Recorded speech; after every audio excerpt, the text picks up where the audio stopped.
Elaine, Arkansas's Main Street consists of shells of shuttered storefronts, some with dusty items still on display. Just a little old country town. We barely do have a store.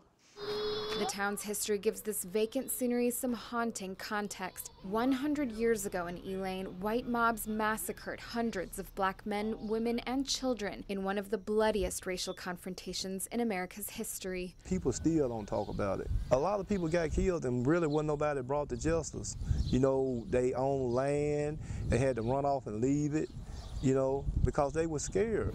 It began on a late September evening in 1919.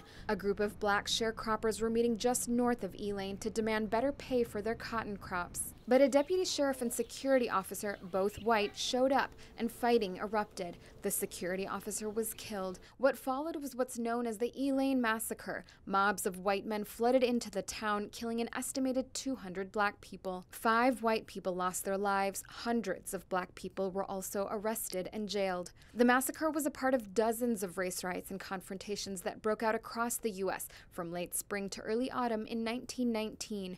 It was known as Red Summer because of the severe racial bloodshed. It used to be a couple of James White was born in Elaine. His grandmother told him stories of how black residents hid in swamps to escape the violence.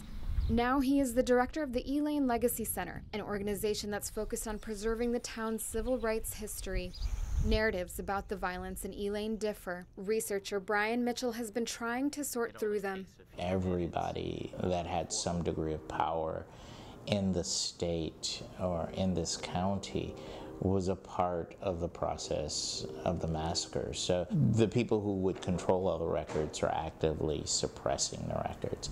But some are trying to change that as the 100th anniversary approaches in September. For so long, the Elaine Massacre was not really acknowledged, or it was something that was talked about behind closed doors. Kyle Miller and others, including some white descendants of those who participated in the violence, want recognition of the massacre in a region where there are still many who doubt the severity of the bloodshed.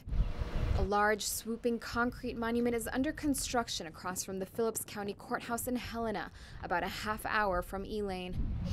But not everyone supports the effort. Some residents in Elaine are angry the memorial is being built outside their town. If you said 1919, what do you think of? Elaine. It should have been in Elaine. Those behind the monument defend its placement, saying the massacre was bigger than the small, relatively inaccessible town of Elaine. It was really more of a strategic thing than anything. We wanted something that people would be able to easily find and locate. But members of the Elaine Legacy Center say building a monument misses the mark and that any commemoration must focus on the land taken from black people. They are demanding repayment and reparations for what was lost during the massacre. For White, the tension is a modern-day version of the power struggles that were at play in 1919 between wealthy landowners and the poor black residents of Elaine. 100 years later, it's the same old stuff, just a different day. A lot of it.